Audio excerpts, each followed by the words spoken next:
everyone, Cream Ray here with Jalen Campbell at onesoccernation. And today we have a special guest, Xavier Rimpel from the University of Temple on with us today. Xavier, how's it going? Not bad. I'm doing good. How about you? Good, man. It's awesome to have you on. Again, I just want to thank you for joining us today. What's up, X? Hey, JC, what's going on? How you doing? Not bad, not bad. All right. So, as not everyone knows, but I know you formally. We played at Temple together, like a brother to me. You know, we've been doing our thing ever since we met freshman year. So give us a brief background of yourself. I'm originally from Ajax in Ontario. Played at Ajax at the youth level, and then from there I moved on to different teams to try and experience different styles of play. Played at A&B with Kareem at one point. Played at Vaughan, Pickering, Whitby, all different types of clubs just to experience different styles. Okay, sounds good. So explain to me how'd you get to post-secondary? What was your process? At first, I was just sending my highlight tape to as many schools as I could. And that wasn't the most effective strategy. So at one point I had went to a showcase, an FTF showcase, where I met Marcus Hansen, and then Coach Patrice had seen me in that showcase. I played well. And Marcus Hansen had connected me with Coach Patrice to have a little tryout with Vaughan. Went to the tryout with Vaughan, showed well. Coach Patrice integrated me with his system. And from there, Coach Patrice had a really solid system in terms of getting showcasing his players out to college teams and universities. And at that point, he sent out my film, created games, played against Canadian universities, got full tape games, and then sent it out. At that point, the schools started contacting me, had phone calls with schools, and then one day, Temple University had hit me up, spoke with them on the phone, and then had a Zoom meeting with them, and they had offered a scholarship, and that's how I'm here now. Shout out FTF. Marcus, you mentioned Patrice from Vaughan. Jalen has experience with Patrice as well. X, you mentioned before on the call yesterday that Patrice has a system in place about, because this was during COVID time, so you guys weren't able to go travel to the States and play, just like Jalen. Jalen had the opportunity to go to the Disney showcase in the US, but you didn't have that opportunity. You mentioned that Patrice, recorded a lot of games. So just talk a little bit about that. Yeah, at the time when COVID had struck, film was a high need for a lot of student athletes, not only soccer players, but like basketball players and football players, right? And Coach Patrice had set up many different games with high-level teams, mainly Canadian universities and League One teams. So he had built a solid squad of 2021 high school graduates, and we had played against schools like Guelph, York University, and he would film it and get full game tapes,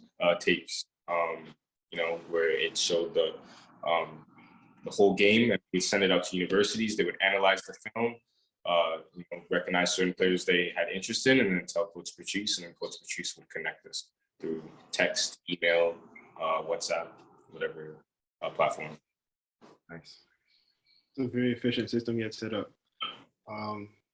Unfortunately for you guys, like we were mentioning before, we got to go to Disney showcase. We were playing colleges like Wake Forest, Akron, a lot of big name schools. Went down to Syracuse for some games, and that really helped us, get looked at, let us feel the college level a little bit before we got there, especially playing big teams like that. But the way he got you guys out there and gave you the opportunities was very efficient and very helpful in the process for you guys. Sure. So, what influenced you to go to school? What steps did you take? What made you go there? Why?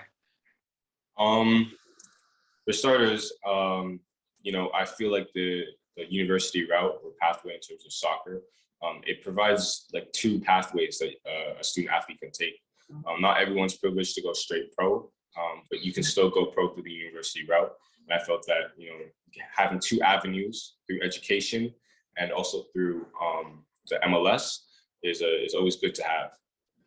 So that's kind of what helped me make my decision in terms of going to university. What things changed for you once you got to post-secondary school?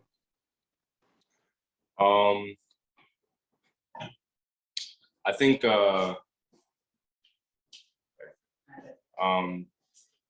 sorry, what was the question again? What things changed for you? Oh, a lot of things changed for me. From the start of my freshman year to the end of my freshman year. I think meeting guys like you, and the rest of my teammates really influenced me in terms of, growing as a man, a person, right? And growing as an athlete, right? I learned a lot of things about, balancing school and soccer. I learned a lot of things, in terms of developing myself as a player. JC always influenced me and always, gave me tips in terms of improving. He pushed me all the time. Sometimes I didn't like it, but it's what I needed. What's the best piece of advice that JC gave you? Man, there was a lot. There was a specific moment with JC. I remember one time, I was dribbling too much in a play. I had too much time on the ball, and one time JC had yelled at one of his teammates to just hit me. And then his teammate ended up missing, but JC came from behind and hit me himself. So that was definitely a moment that I remember. He was teaching me to, play quicker. And so, that's how I grew as a person. In fact, I remember at A&B, I used to have to come for you too, man. Shit. He's a dribbler, bro. All the time in the world, just to dribble. Quick feet. Good on his feet, yeah. So there's over 200 schools in the D1 category. What made you choose Temple? Well, the first influence was my dad. He played football at Temple University for, I believe, a semester. And, he's seen the campus, he knows what the school's like, and he really, liked the atmosphere and the environment that Temple offered to their students. And, he influenced me saying it's a great school. And also I, did my research. Unfortunately, I wasn't able to do a visit like JC was able to do. So I had to do my own research, look online, see the pictures and then videos that, Temple had put out there in terms of, showcasing their facility. And I saw that they had an indoor facility, which is something I really wanted. And they had a lot of resources on their soccer complex. So that's really what influenced me to come to Temple. Okay. So did your school's conference have an impact on why you chose it, like playing in the AAC? For you guys that didn't know Temple's AAC, so like, did that have an impact? Or? Wait, I have a question for you guys. What is that? The American Athletic Conference? Yeah, is there other conferences? Yeah, actually, you can explain that more. If you Yeah, there's a lot of different conferences. Obviously, some bigger than others. For example, there's the AAC is a pretty big conference. It's a solid conference. There's the ACC, Atlantic Coast Conference, and there's Pac-12. All in different regions of the United States. And Temple University is in the AAC conference, American Athletic Conference. Consists of schools like Memphis, Tulsa, University of Central Florida, University of South Florida, Temple, and South Methodist University in Texas. And yeah, definitely the conference was a big influence in terms of me making my decision to Temple, because I personally feel like your conference will not only push you to become a better player, but it'll also showcase your talents to teams, because when there's good teams in a conference, solid teams, it'll attract scouts. Right? Yeah. That's what I have another question about the conference. So, for students that don't understand or know about the conference, is that like the ACC, the top conference, or like where does it stand? Is it number 1, number 2, number 3? There's not a ranking that I think is set in place, but definitely there's certain conferences that are more well known for being, top class conferences. I'd say our conference, or my previous conference, your conference now, was a top 5 conference for sure. Maybe even you could argue top 3. Yeah, it's pretty solid. Yeah. Especially with the new teams joining our conference the upcoming fall. We have a couple of new teams joining us to make the conference bigger and more competitive. So, got it. So can you guys mention the 2 other conferences? Let's just say Temple's top 3. Can we name the 2 other conferences? The ACC is probably the biggest. I'd probably say that's number 1. That consists of like Wake Forest, North Carolina, like those schools, like top teams. The number two, I don't know. It it can change. It can vary. You know, you never Yeah. really know what the number two is. But we're gonna go based off of like history. I'd probably say the Big Ten with like Maryland, Penn State. Who else is in there? X. Rutgers. Rutgers.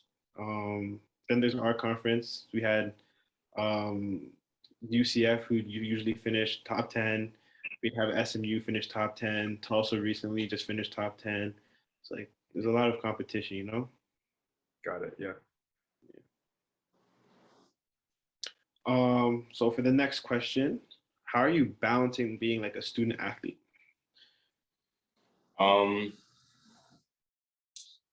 There's numerous ways I balance being a student athlete. I think for one, being in a city is really helpful. You know, there's a lot of things to do. If you're able to manage your time well, you know, maintaining a good mental health, you know, in balancing being a student and an athlete is really important. So, you know, you can go to the center city, you know, find something fun to do, and then after come back, do some homework or train. And, you know, having, you know, guys like UJC and the rest of my teammates, you know, you guys really made the experience enjoyable and sustainable, you know, for myself. You know, I could hang out with you at your house, or you could hang out at mine, or, you know, whoever we were hanging out with, and then, you know, just do homework beside each other, you know, things like that, and just, you know, chill overall, right? And that's kind of what helped me balance my school and soccer. So I think Kareem's going to jump in now and take over the next few. Where'd you end off? What number? 6. Okay. So, X, do you have aspirations to go pro? Yes, definitely do. And what are your plans in order to make that a manifestation of yours? Well, in a plan, there's obviously steps towards getting to the end goal. And my current plans right now is to create wins for the team, because I feel like you will attract more attention from scouts, professional scouts, MLS scouts, if your team is winning. And naturally, if your team is winning, you will also create more stats, like goals and assists for yourself, right? And, you know, adding those two elements combined, you're going to get a lot of attraction from MLS teams and even CPL teams or, you know, clubs in Europe. Makes sense. Stats, goals, assists. Just to jump in quick, where do you see yourself playing? Are you more leaning towards like playing in the US, MLS, CPL, like that kind of stuff, or do you feel like you belong in Europe? Do you want to go over there and try something?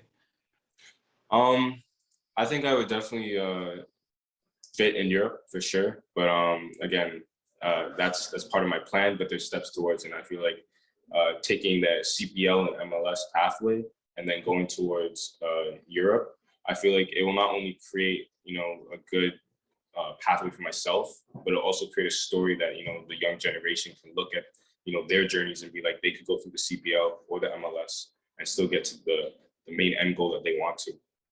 We've been seeing a lot happen a lot more now, you know, with Tejan, Alfonso, you know, getting big opportunities from playing in the MLS and then going over there after school. So it's interesting to know. For sure. Yeah, that was a good question, JC. I would have to add in here. I wouldn't include Alfonso because Alfonso, I don't know if Alfonso went to school, but Tejan is a good example. Yeah, he didn't Alfonso did the MLS route. He didn't do the school route, but you know, similar. You know what I'm talking about. Yeah, Tejan would more so fit the description because he actually went to Syracuse for a couple of years. I don't know how many exactly, or if he graduated. But yeah, good question, Jay. And you mentioned that, you know, schools are part of that plan. Stats. Do you know what the required stats are? How many goals do you need to stand out in your conference? How many assists? Do you know the numbers, X? I've actually done a little bit of research myself, you know, looking at previous guys that got drafted and what their stats look like. And, you know, I feel like a good number in terms of goals would be around, you know, 6, you know, and up. You're definitely going to attract MLS scouts. In terms of assists, you know, the same number. But, you know, another element that could, you know, increase your chances of getting drafted is games, right? So at the end of the day, you're not really going to scout teams that aren't winning, right? So at the end of the day, if you're bringing to the conference playoffs, conference championships, and then even definitely the tournaments, you're definitely going to scouts looking. Got it. And I just want to go back a little bit. Alfonso Davis, unicorn player. I don't know how many 16-year-olds got an opportunity in the MLS, Jay. Definitely a unicorn player right there. It's a special opportunity. Sure. And then X, you mentioned, so you're in school right now. The next step is either the CPL, USO, MLS. There's even the NISA League. I'm not too sure if you know if the NISA League in the US, that's third division. It's the National Independent Soccer Association. It's a professional league, Division 3. But so your next step is stats, and then obviously after you want to sign pro. So it's a good plan, and then obviously the big picture is Europe. So on my side, and obviously on JC's side, we wish you the best of luck and hope, and that dream comes to life. Appreciate that. Now, I don't want to ask you if you have a backup plan, but you're obviously in school. What are you studying? I'm currently going to be studying finance. University. I know Temple has a really good business school called Fox School of Business, and so I'll be studying maybe like either accounting or financial security analysis. Nice. Yeah, I like that. I don't know about accounting, but you can learn that on your own. But finance is good. Understand the money game is cool. And what are your? Obviously, you would say that you think university is the best way to pro. But what are your thoughts? Do you think it is a good pathway, or do you think it could be done? It all depends on the person. Also, some people are blessed to go straight pro. I feel like if you want to take the opportunity, for sure take it, right? Those opportunities do not come by easily. So a lot of people take it. But if you're not one of the blessed people to go straight pro from the academy, there's always a backup, and university could be those people's backup plan, right? It's a valid pathway to take, and I would never tell anyone to not take it, because at the end of the day, if one door closes, it doesn't mean you just give up and choose another door, right? And university is the other door that you could take.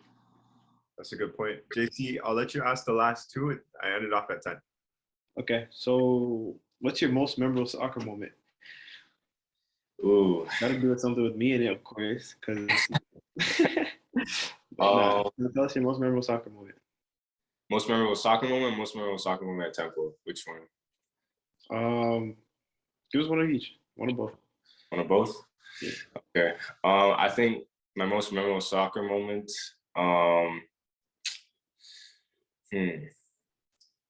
I think it was when I was a kid. It's not even in a game. It was when I was a kid. My dad had did a bet with me, saying if I could do 10,000 keep-ups, he'll give me $50. How many? 10,000 keep-ups. So I had taken the ball, went to the park, and I had my dad count for me. And I think I was juggling the ball for almost 2 hours. And when I was done, like, I felt lightheaded. I didn't even realize I was doing keep-ups until I stopped, going to trance. And so when I finished, I was like, wow, I can't believe I did this.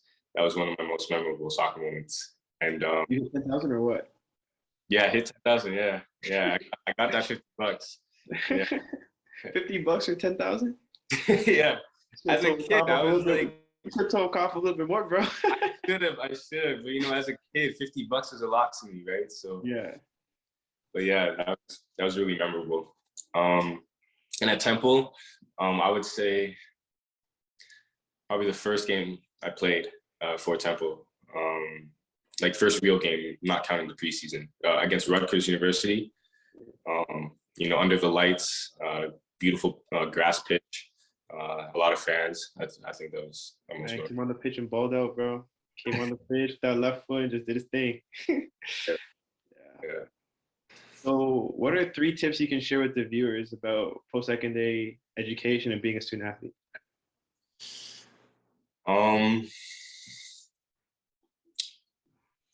When you're going into school, it's going to be a transition in terms of maturity. There's going to be a lot of distractions. but you need to find a balance in terms of, you know, enjoying yourself, but also school and soccer. You're not balancing two things just as a student athlete. You're balancing three things because, you know, mental health matters. You know, how you feel during the day matters, whether or not you're keeping your motivation, if you're happy, you know, things like that. So, you know, definitely balancing those three is the most important. Another thing I would say is, you know, keeping your head up all the time. You know, in the process of trying to go to university, you may send out emails and they may not hit you back, but you cannot be discouraged. You have to keep going, you know, continue training all the time because you never know that scholarship offer can just come out of nowhere. You're just sitting there and you just get an email saying coach is interested in you, and then boom, everything changes. So yeah, that's a big thing. And you know, learning how to talk to coaches, learning how to interview. That's extremely important.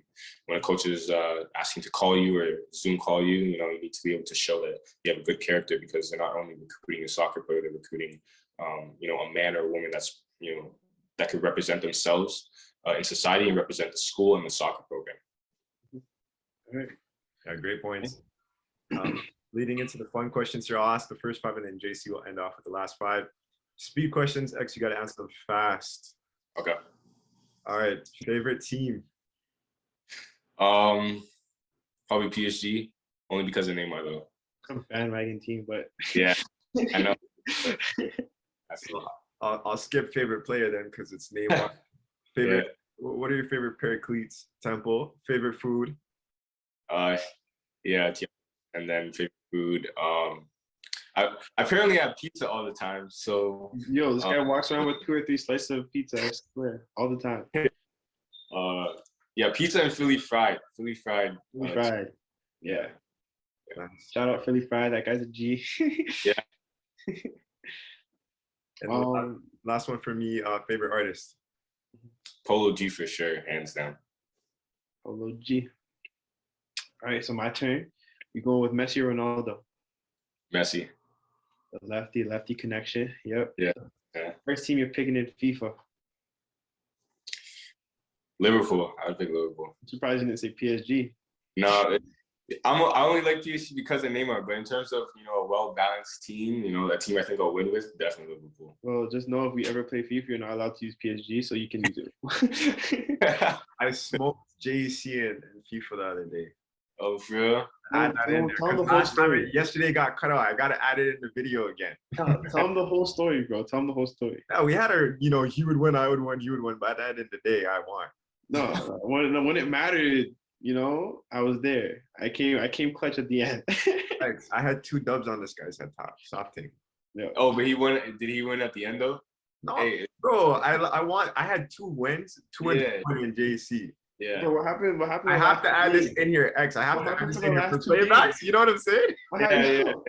You want to do a live? We can do a live. Bro, we can live stream it. We can live stream it. We're live in the next one, bro. Where our mouth is, we can have X on it. No worries, bro. We can do it all. Everyone on it, bro. Next one, we live. All right. So X, you going for 2 goals in the game or 1 goal and 1 assist? 2 goals. 2 goals. You don't like the assist, bro. Jason trying to put at me. Hey, I like the glory. I like the glory. Yo, he's the type of player to just see me in the middle of the box and try to shoot. Wait, X said 2 goals? Yeah. Good stats, man. 6 goals plus. Yeah. Hey, but you need the assist too. Yeah, you do. So, you could get 1 and 1 right there. Yeah, you could. I'm joking. I'd go for 2 goals too. I don't know what I'm saying. But would you rather a free kick, my bad, or a last minute PK? Last minute PK. You want to celebrate? Yeah, the celebration. And you know you won at that point too. Yeah, you know it's done. You won. Yeah. You know all that relief after, you know, adrenaline going through your body like crazy. Yeah. If you were to coach, right, and you're like able to sub in any player to win a game, any generation, we add that. Yeah, who are you going for? Brazilian Ronaldo. R9. Yeah, R9 for sure. That we have the connection. Can you see that? You know what's so big about R9, bro? Bro, R9 is just a different player, bro. Yeah, it is. Especially in terms of scoring goals. You know, if you need that last goal. He just comes at will. Yeah. But yeah. So X, I just want to thank you for hopping on with us today for One Soccer Nation. Appreciate you, and it was a good conversation with you. Thank you, bro. I enjoyed the conversation. Thank you for the opportunity, guys. Really appreciate it.